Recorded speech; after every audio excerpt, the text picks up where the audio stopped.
the story. Can I get up? Here, everywhere. Up, down, left, right. Shorty's moving again. Shorty's loose with the pen. Shorty do with the wind. Hello and welcome, ladies and gentlemen. I am Stack 612, and this is Roaches to Wrenches, where it's all about progress. Now, a lot of what I do is, oriented around cars and auto stuff. This video is gonna be for y'all who are, looking to get into the car game, or y'all already in the car game. I'm just gonna tell y'all how I have never lost money on a car. This is how I've done it. Like, to this day, I have never ever lost money on a car. I've came close a couple times, but nope, I've never took a loss. I mean, I've never for the short answer, for y'all who don't want to watch the whole video, the short answer is part it out. Alright, just part it out.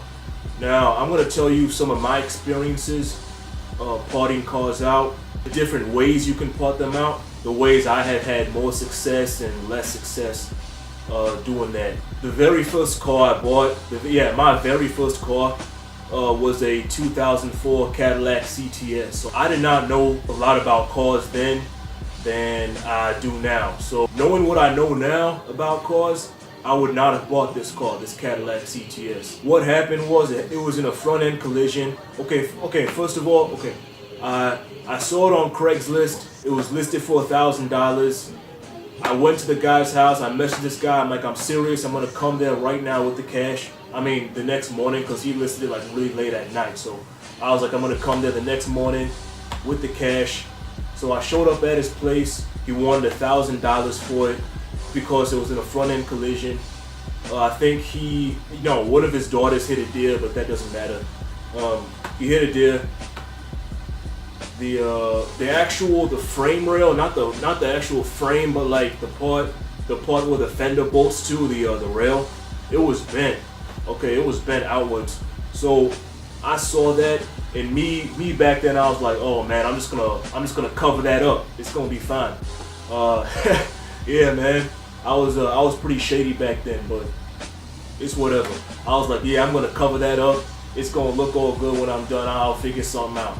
So I was like, yeah, will you take $700? He's like, no, man, because the dude had a bunch of people contacting him wanting to get it. So I was like, he was like, no, I'm only going to take $1,000.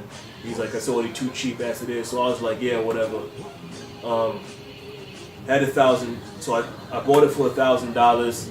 I had to tow it to my house. It cost me another, because the reason I had to tow it was because the impact broke the radiator. So it could not hold any coolant in it, so when you drove it, it would overheat. I never drove it so that it would overheat. I just towed it as it was.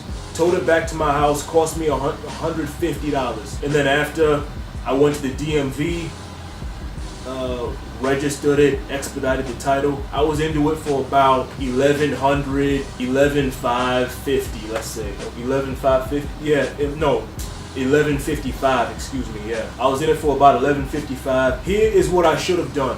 I spent about $800 fixing that car.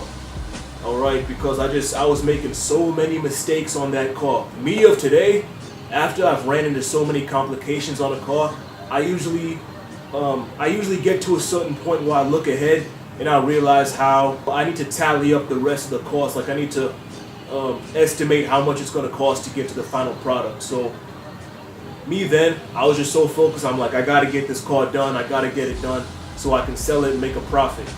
Well, that would not have worked out. I ended up fixing up that car, janky. I'm gonna post some pictures up here how it looked like when it was finished. It looked really janky, just didn't look good.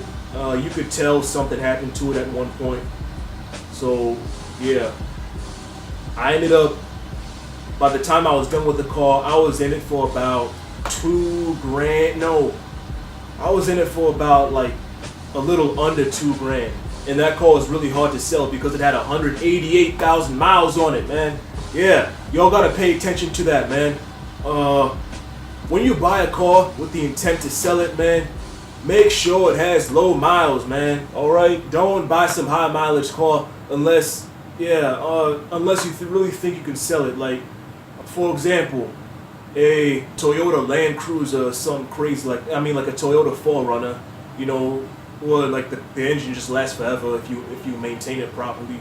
But hey man, Cadillac CTS, mine was the 3.6 liter V6. It was not the North Star engine though. Yeah, the North Star, you don't want the North Star. But anyway, I posted that on Craigslist. At first I posted it for about $3,000. No one was contacting me. So I ended up going down to 29, and I ended up pretty much posting the ad, just begging people to buy the car. Like begging people to make me an offer. So I ended up getting a bunch of lowball offers, like $1,500 and all this nonsense. Anyway, some guy ends up contacting me. He ends up trying to negotiate me down to 26 over text. Yeah, that's one thing. Don't ever take offers over text, man. I would recommend, like, what I'm gonna start doing now, like what I start doing now is that I usually just say I'm willing to negotiate, but only in person. All right, I don't take negotiations over text or phone, email, any of that anymore. Cause they just waste your time. Like, you could accept the offer and they still won't show up. This guy shows up, he looks at the car, he doesn't like it anymore. He starts being all like disrespectful and stuff. Like, that's kind of his way of trying to negotiate. Like, he starts trying to be all, disrespectful, talking like, oh, your car, like, it looks like and all that. Like, me right now, I would have just told him to get the hell out of my driveway if he was going to start just talking shit, but I didn't really mind it anymore, so I just wanted to get rid of that car, at that point. This guy ends up going down to $2,000, alright? So, $2,000. Mind you, I originally wanted to sell this car for $3,000. Yeah, so I now have to go down to $2,000. So at this point, I'm like, man, I got credit card bills to pay and all that. So just take it for $2,000. I'm like, I spent too much money on this car. $2,000. At least I won't be losing any money on it. So this was the least profitable car I've ever owned. I think I made, like, the thing is, my margin. My profit margin was so low that I'm not even, to this day I'm not even really sure how much I made on it. I made somewhere between $60 and $80 on that car. And mind you, I spent 3 weeks putting that car together. So here's what I would have done differently. Obviously, I would not have bought the car. But if I did buy the car and then realized that I was in over my head, I would have parted that out. No question, I would have parted that out. And the thing is, people need CTS parts, so that car would have parted out pretty well. But yeah. So how do you go about parting out your car? Me personally, for major components such as an engine, transmission, suspension components, seats, body panels, I prefer using Craigslist.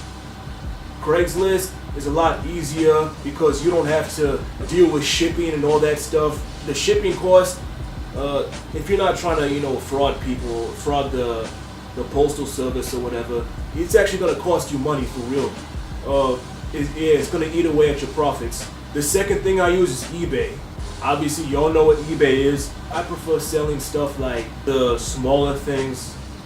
For example, engine accessories such as a power steering pump, throttle body, a radio, climate control bezel, little motors like a window regulator. I like selling like those. You can sell those on eBay. The shipping is not gonna eat away at your profits too badly for things like that.